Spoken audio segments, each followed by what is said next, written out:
السلام عليكم. قبل ما نبداو نتمنى تدعمونا بالاعجاب والاشتراك باش هكا نقدروا نكملوا في تقديم محتوى زوين. قصه الحاكم المتعصب والمستشار المؤمن. شحال هذا وفي قديم الزمان كانت واحد المملكه كبيره وكتمتع بجميع انواع الخيرات، وكان الحاكم ديالها واحد الشخص متمكن في الحكم ديالو وصارم في الامور السياسيه والامور اللي كتتعلق بالمملكه باش هكا تبقى ديما في المستوى. ولكن هذا الحاكم كان عنده واحد العيب، هو انه كان مزاجي ودغيا كيتغير المورال عنده خصوصا في الامور المتعلقه بالمملكه، وهذا الشيء خلاه يتخذ قرارات صارمه ضد الناس اللي خدامين تحت منه، حيث اي واحد كان كيعارضوا على شي قرار تاخذه كان كيعاقبه، والعقاب اللي كيعطيه هو انه كياخذ ولد داك الشخص وكينفيه من المملكه، وفي حاله ما اذا فكر داك الشخص انه يتبع ولده باش يقلب عليه كان كيتشد وكيسجنوا لمده طويله. رغم ان الحاكم كانت عنده قرارات صارمه وكان كيتسرع في بعض الاحيان، الا انه بسبب الحكمه اللي عنده متمرس في الشؤون الداخليه قدر انه يوفر ظروف جيده للسكان ديال ديك المملكه، وهذا الشيء اللي خلى باقي الشعب انه يثيق فيه واخا شي مرات ما كانش كيعجبهم الحال. داز السنوات ومن بعد ما المملكه بقات كتزيد في الازدهار، الحاكم زاد عنده واحد الولد، وعام ورا عام ولا داك الحاكم كيخاف على ولده، ومن بعد ولاو كيجيوه كوابيس، حيت فاش كان كينعس كيحلم براسو وسط واحد الصحراء كبيره، ومن بعد كيجيو بزاف الوليدات صغار وكيرجموه بالحجر، وهذا الشيء اللي خلاه يفكر في دوك القرارات اللي كان كيصدرهم شحال هذا، وكان كيفكر كيفاش يقدر انه يحاول يقمع المزاجيه ديالو، ولكن رغم المحاولات الا انها كانت كتفشل. وهكا بقى احتاجت واحد الفكره، هي انه يشوف شي واحد يكون مستشار ديالو اللي يحاول يوعيه ويهدنو من اللي يبدا يتخذ شي قرارات غير مناسبه في حق الشعب ديالو. ولكن كان واحد الاشكال كبير، وهو ان الحاكم عنده حساسيه مفرطه من جهه الثقه، حيث كان صعيب يثيق في شي واحد. كان متردد في الاول، ولكن من بعد جاته فكره اخرى، وهي انه يدير واحد الاختبار ل100 شخص، واللي يقدر يجتاز هذا الاختبار غادي يتخذوا مستشار ليه. ومن بعد مده قدر الحاكم انه يكتب 100 رساله ويفرقها على الناس اللي عندهم مستوى ثقافي عالي باش يختبرهم واش مناسبين باش يكونوا مستشار الحاكم. والمحتوى ديال الرساله هو سؤال بسيط، والسؤال كيقول الا قررتي انك دير شي حاجه في حياتك كيفاش غادي تتصرف باش تحققها. ومن بعد ما ارسل هاد الرسائل دوك 100 داز سيمانه باش يتوصل بالاجوبه ديال المختبرين، وملي الحاكم جمع كامل الاجوبه واللي كانوا على شكل مجلدات، الحاكم تحمس باش يشوف شكون يقدر يقنعه، وهو يخصص نهار كامل باش يقرا دوك الاجوبه. الحاكم كان في الاول متحمس باش يبدا يقرا، ولكن من بعد ما كمل تقريبا 5 المجلدات لقى انه بنادم سرح بزاف في التفاصيل الممله والكلام المعسول، والاكثر من ذلك هو انه رغم الاجوبه مختلفه الا انها عندها نفس النمط ونفس الفحوى. هنا الحاكم طلع ليه الدم وهو يلوح دوك المجلدات من فوق المكتب، حيت بان ليه كلشي معسول وخيال واسع عند بنادم. بقى جالس واحد شويه وهي تبان ليه واحد الحاجه غريبه، واللي هي انه شاف واحد الرساله من دوك الرسائل اللي كان رسل، وهو يتعجب كيفاش زعما واش انا مرسلتش شي رساله لشي واحد ولا كيفاش. ملي قلب الرساله لقى الختم مكسور، يعني قراها شي واحد. هنا الحاكم طلع ليه الدم وقال مع راسو شكون هذا اللي تجرأ وفك الرساله وقراها ورجعها ليا. ملي الحاكم فتح الرساله لقاها كيف ما هي، ولكن ملي قلب الورقه لقى الصدمه، حيت لقى الجواب تما، والجواب حتى هو في جمله واحده مكتوب فيه ان كان خيرا فسأتوكل على الله. الحاكم ما فهم والو وتعجب، وزاد الفضول ديالو حول هذا الشخص اللي جاوبه. وفعلا ملي عيط الحاكم على المرسول ديالو قال لي شكون مول هذه الرساله، قال لي اسمح لي سعاده الحاكم، راه قلتي لي نرسل الرسائل ديالك المثقفين، ولكن ملي بديت كنفرقهم فكرت واحد السيد اللي كان كيقريني ملي كنت صغير، وحيت كانوا فلوسو كامله كتمشي هير في الكتب قررت انني نعطيه هذه الرساله. ومره اخرى كنعتذر حيت خرجت على الكلام ديالك. هنا الحاكم زاد الفضول ديالو وقال المرسول غتمشي عند هذا السيد وغتجيبو لهنا دابا. المرسول تخلع وندم حيت رسل ديك الرساله، ولكن امر الحاكم مطلق. وفعلا مشى المرسول عند المعلم ديالو قال لي اسمح لي بزاف، ولكن الحاكم بغاك دابا، وراه رسل حتى الجنود باش يجيبوك. وهو يقول ليه المعلم ماشي مشكل فيها خير. ملي وصل المعلم عند الحاكم هنا بقاو ساكتين شحال، وهو ينطق الحاكم وقال للمعلم واش ما ناويش تهضر. جاوبوا المعلم وقال ليه رحم الله عبدا علم قدره، ما يمكنش لي نتكلم قبل منك. قال لي الحاكم علاش بالضبط رجعتي لي الجواب في نفس الرساله وبالضبط وراها؟ قال لي سعاده الحاكم اولا كنعتذر على هذه الوقاحه ديالي، حيت هذا الامر غير مقبول، ولكن الرساله جاتني في الوقت اللي كانوا فيه الاختبارات ديال التلامذ ديولي، وفلوسي كامله خديت بهم شي كتب والاوراق للتلامذ باش يدوزوا الاختبار ديالهم. وبالنسبه للجواب خلف الورقه هو ما قدرش يكون خطيه حدا خط الحاكم. واخيرا شفت انه من الوقاحه انني ما نجاوبش على الحاكم بنفسي، حيت اتبان وقاحه اكثر من هذه. هادشي علاش درت هكا. الحاكم تصدم من هاد الاجوبه، حيت المعلم كان عارف حتى داكشي اللي كان كيفكر فيه الحاكم وكثر كاع. وهنا جاوبوا الحاكم وقال ليه وفي حاله ما قبلش اعتذارك شنو تكون رده الفعل ديالك؟ قال ليه المعلم ما عندي حتى شي حاجه ممكن نقولها، واللي قررتي سعاده الحاكم راه مزيان، اي حاجه فيها خير. هنا الحاكم زاد الاعجاب ديالو بالمعلم، قال لي الاعتذار ديالك مقبول، قررت انني غادي نعطيك فرصه ديال فتره تجريبيه، الى عجبتني الخدمه تاعك نعلنك مستشار ديالي بشكل رسمي، ولكن الى فشلتي غتسجن. شنو الرد ديالك؟ قال لي المعلم ان شاء الله يكون خير. وهنا بدا الحاكم كل مره كيختبر داك المعلم، وكل مره كيزيد الاعجاب ديالو بالمعلم، حيث كان كيتصرف بهدوء وحكمه وواحد الثقه اللي كبيره بزاف. من بعدها الحاكم قرر انه يعلن على انه مستشار الحاكم بشكل رسمي، حيث الاوضاع تاع المملكه بدات كتحسن اكثر من الاول، وهكا خفف الضغط على الحاكم والمزاج ديالو ولا نادرا فاش كيتغير. من بعد ما تهدنت الاوضاع في المملكه المستشار لاحظ ان الحاكم مهموم، وهو يسولو مالك؟ قال لي شحال هادي كنت ديما مشغول من هادي لهادي، ولكن دابا ما لقيت ما ندير، اقترح عليا شي حاجه. انت ملي كتكون فارغ اش كدير؟ قال لي المستشار كنمشي نفوج شويه بعيد على كل شيء وكنتامل في الطبيعه. قال لي الحاكم لا ما يمكنش نخرج ونخلي المملكه خاويه. قال لي المستشار علاش مالها ياك الاوضاع مقاده شنو المشكل؟ قال لي الحاكم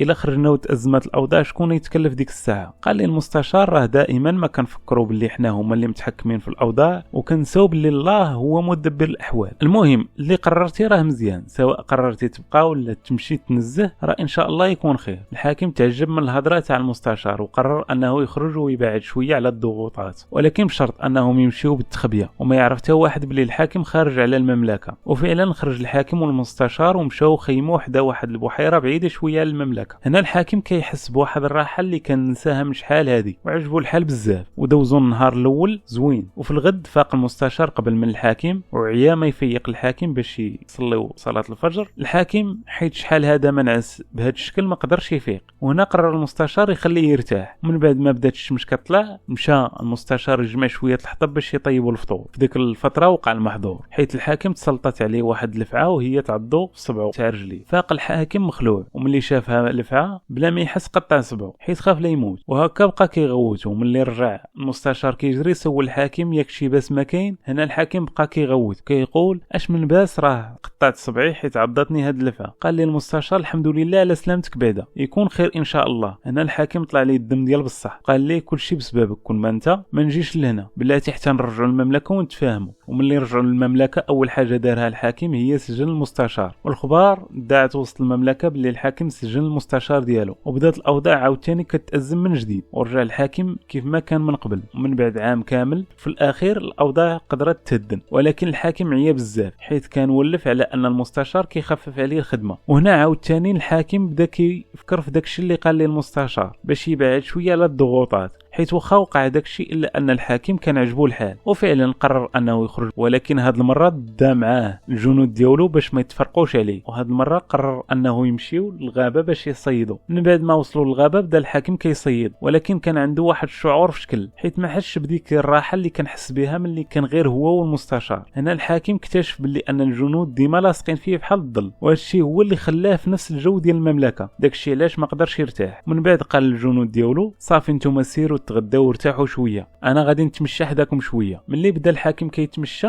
الذهن ديالو بدا كيتصفى، وبدا كيفكر في داك المستشار وداك الشيء اللي دار معاه، وفي الاخير جازاه هكاك. هنا الحاكم سرح مع هاد الافكار، وعلى غفله كيجيه سهم في رجليه، اكتشف باللي هذاك السهم مخدر شويه وهو يفقد الوعي ديالو. ملي فاق كيلقى راسو مربوط وسط واحد القبيله عايشين غير وسط الغابه. من بعد ما فاق جا الرئيس ديال ديك القبيله قال ليه شنو كدير في الغابه، حيت الغابه هي الارض ديالنا. قال ليه ما بغيت والو منكم، انا كنت غير كنتمشى حتى لقيت راسي وسط الغابه. جاوبوا الرئيس تاع القبيله وقال ليه حنا ما عندنا حتى شي داغينه شخصيه ضدك، ولكن حنا فعلا تعطلنا على المراسم الضروريه ديالنا، وهاد المراسم هي انه كل 10 سنين كنقدموا قربان الالهه ديالنا حيث وهبوهم هاد الغابه. ومن سوء الحظ ديالك انك جيتي في هاد الفتره، واخا هكا كنعتذروا منك. هنا الحاكم ما فهم والو وعرف راسو انه صافي هذه هي النهايه ديالو. في العشيه بداو كيوجدوا المراسم، ومن بين هاد التحضيرات هو انهم خاصهم ينظفوا يغوتوا القربان باش يقدموه في احسن حله، وملي بداو كيغسلوا في الحاكم لاحظوا باللي صبعه مقطوع، وهنا امر الرئيس باش يوقفوا المراسم حيت ما يمكنش يقدموا واحد القربان ناقص. الحاكم فرح وفي نفس الوقت تعجب، وهو يسول الرئيس تاع القبيله علاش داروا معاه هكا. قال ليه اولا انت ناقص ولا يجوز انك نقدموا قربان، وثانيا انت ما اديتينا ما والو، اذا ما عندناش علاش ناديو. وهنا قرر رئيس القبيله باش يرافقوا الحاكم خارج الغابه. بعد ما وصل الحاكم للمملكه لقى بزاف الاضطراب حيت الحاكم مفقود ديك الساعه. رغم ذلك اول حاجه دارها هي مشى للحبس عند المستشار وعنقو، قال لي اسمح لي بزاف، وفعلا اي حاجه كتوقع لينا راه فيها خير وخاص نحمد الله على كل شيء. وعاود لي شنو وقع لي في الغابه، وجاوب المستشار وهو فرحان وقال لي الحمد لله على سلامتك. تعجب الحاكم وهو يسول المستشار وقال لي انا فهمت باللي ملي عضاتني اللفعه فيها خير، ولكن انا ظلمتك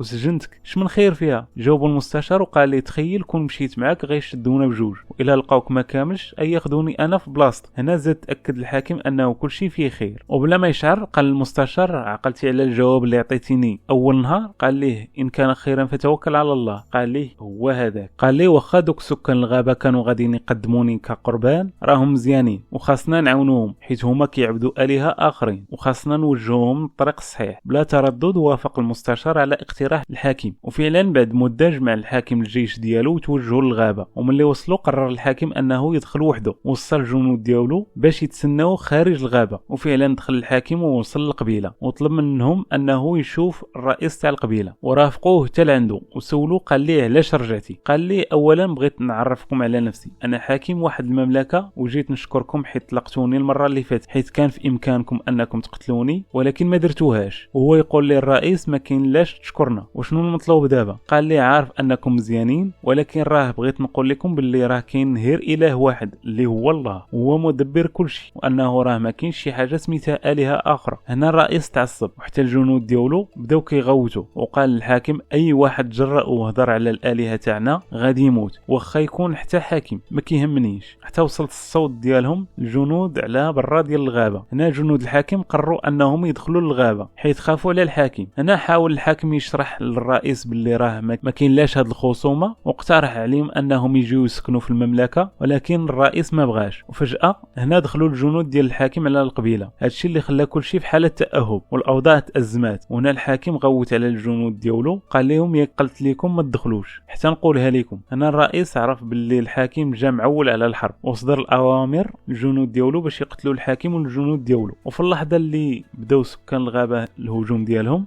واحد شويه كيسمعوا كلمه بابا، وهنا كلشي وقف مصدوم. كيفاش هادشي؟ حيت جنود ديك القريه قدروا يعرفوا شي وحدين من جنود الحاكم، حيت في الاصل جنود القريه هما دوك الوليدات اللي كان الحاكم نفاهم كعقوبه لوالديهم. رئيس تاع القريه قال لهم هجموا عليهم، ولكن حتى واحد ما بغى يتحرك، وقالوا ليه اسمح لينا سياده الرئيس، انت كتعتبر الاب ديالنا وانت اللي حميتينا نهار ما كان عندنا حتى واحد واستقبلتينا في القريه ديالك، ولكن حتى هادو راه والدينا وخوتنا وما نقدروش نقتلوهم. هنا الحاكم تصدم من ذاك المنظر حيت شاف دموع الحزن والحسره والفرحه والمشاعر تخلطوا عليه، ما عرف ما يقول. وهو يشوف في المستشار ولقاه كيتبسم. هنا الحاكم فهم المقصد ديالو، وهو يمشي عند الجنود ديالو والجنود ديال الغابه وقال لهم راه واخا نقول لي قلت راه عمرني غادي نوفي حقكم، ولهذا كنطلب منكم السماحه. وهو كيبكي وينوض واحد الجندي وقال ليه ما تنزلش راسك سعاده الحاكم، رغم انك كنتي حاكم قاسي كتصدر اوامر قاصحه الا انك وفرتي لينا والعائلات ديالنا والمملكه داكشي اللي عمرنا كنا نحلموا به، وحنا كجنود مسامحينك دنيا واخره. هنا رئيس الغابه ملي شاف ذاك المنظر عرف انه ما يمكنش يفرق بين الاب والابن ديالو، وقال لهم يمكن لكم تمشيو معاهم الا بغيتوا، ولكن انا تزدت هنا وكبرت هنا ما نقدرش نخلي بلاصتي وما نقدرش نفرط في المعتقدات ديالي. ورد عليه الحاكم باش يفكر مزيان في كاع داكشي اللي قال ليه ويتامل في كاع هاد الاحداث ومستحيل يكونوا مجرد صدفه. وكعربون للصداقه ديالنا ابواب المملكه تاعنا مفتوحه لكم دائما في حاله تغير الراي ديالك. ومن بعد مده الحاكم رسل بزاف المساعدات للغابه بما في ذلك الماكله والشراب والكتب، وهادشي اللي خلى علاقتهم تكبر، وكذلك التعليمات الدينيه للاسلام. وبعد مده قرر الرئيس تاع الغابه يعلن الاسلام ديالو، ان الغابه ولات منطقه تابعه للمملكه. شي مرات كتواجهنا بزاف المشاكل والعراقيل وكنوليو نقولوا غير مع راسنا مالنا ديما في المشاكل، مالي ديما كتجي غير فيا انا من دون الناس، وكنساو باللي راه كاين الله فوقنا، وان اي حاجه كتوقع لينا راه فيها خير، شريطه اننا نبعدوا على ما يغضب الله، حيت اي حاجه كتجي من عند الله راه فيها خير. كون على يقين انه بعد الهم الهم والغم كاين الفرج، كيف ما قال الله سبحانه وتعالى فإن مع العسر يسرا. ثقوا في الله وثقوا في روسكم وإن شاء الله يكون غير الخير. نتمنى أن المقطع ينال الإعجاب ديالكم، ما تنساوش تدعمونا بالإعجاب والاشتراك. تهلاو في روسكم، السلام عليكم.